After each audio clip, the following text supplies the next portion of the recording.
বন্ধুরা, রূপালী মিনি ব্লগে আপনাদের সবাইকে স্বাগত জানাই। আশা করি সবাই ভালো আছেন। আজকেও চলে এসেছি একটি সুন্দর ধরনের মাংসের রেসিপি নিয়ে আপনার সামনে। এই যে দেখছেন মাংস, এই মাংসটা কি মাংস বুঝতে পারছেন? আপনারা নিশ্চয়ই বুঝে গেছেন, তাও একবার বলে দিই। এই মাংসটা হলো কচি পাঁঠা মাংস। এই যে কচি পাঁঠার মাংসের আজকে আমি ঝোল বানাবো। আজকে রান্নাটা হচ্ছে কচি পাঁঠার ঝোল, এটাই বানাবো। এর জন্য কী কী উপকরণ নিয়েছি দেখে নিন, আর কিভাবে বানাচ্ছি সেটাও দেখতে থাকুন। পুরো ভিডিওটা দেখার আপনাদের কাছে আবেদন রইল। কচি পাঁঠা ঝোল বানাতে আমি উপকরণ নিয়েছি দেখুন, 1 কিলো কচি পাঁঠার মাংস। এটা আমি ভালোভাবে পরিষ্কার করে বেছে নিয়েছি, আর এটা ভালোভাবে জল দিয়ে ধুয়ে নিয়েছি। এখানে নিয়েছি সর্ষের তেল, এখানে নিয়েছি জল, 2টো পেঁয়াজ কেটে নিয়েছি কুচোনোভাবে দেখুন।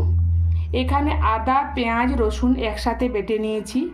এখানে নিয়েছি কাঁচা লঙ্কা বাটা, নুন, জিরে গুঁড়ো, ধনে গুঁড়ো, হলুদ গুঁড়ো, গরম মশলা গুঁড়ো, মিট মশলা, কাশ্মীরি লঙ্কা গুঁড়ো, টমেটো কুচোনো আর তেজপাতা। এবারে চলুন রান্নাটা শুরু করা যাক। প্রায় বসিয়ে দিয়েছি গ্যাসটা অন করে। এবারে দিয়ে দিলাম সর্ষের তেল আর পেঁয়াজ কুচোনো।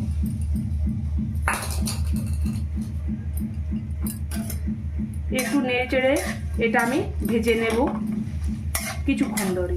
আর তার সাথে একটু সামান্য সর্ষের তেল দিয়ে, একটু হলুদ দিয়ে, একটু নুন দিয়ে আমি মাংসটাকে মেখে নেব। এইভাবে আমি মাংসটা মেখে নিলাম। এবারে পেঁয়াজটা ভাজা ভাজা তো আমাকে অপেক্ষা করতে হবে। কিছুক্ষণ ধরে নেড়ে চেড়ে নেওয়ার পর পেঁয়াজ লাল লাল ভাজা ভাজা হয়ে গেছে। এবারে দিয়ে দেব এর মধ্যে তেজপাতা 3টে, আদা রসুন বাটা, তার সাথে পেঁয়াজটা বেটে রেখেছিলাম সেই পেস্টটা দিয়ে দিলাম। একটু নেড়ে চেড়ে নিলাম। এবারে দেব হলুদের পাউডার, জিরে গুঁড়ো, ধনে গুঁড়ো, টমেটো কুচোনো, কাশ্মীরি লঙ্কা গুঁড়ো, মিট মশলা। এই কচি পাঁঠা ঝোল করতে মিট মশলা আর গরম মশলা ব্যবহার করবেন, কারণ কচি পাঁঠাতে একটু হালকা একটু গন্ধ লাগে। এই মিট মশলা আর গরম মশলা যদি দেওয়া হয় তাহলে গন্ধটা লাগবে না আর।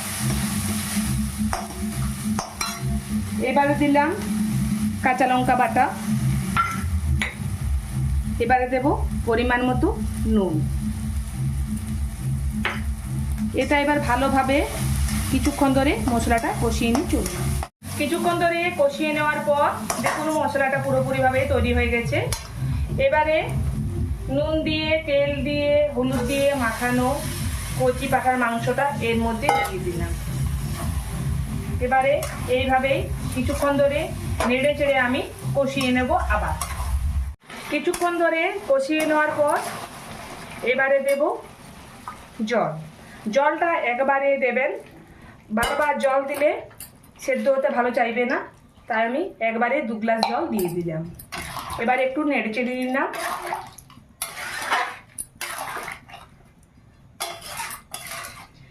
এবারে মোটামুটি আধ ঘন্টা ধরে এটা সেদ্ধ করে নেব।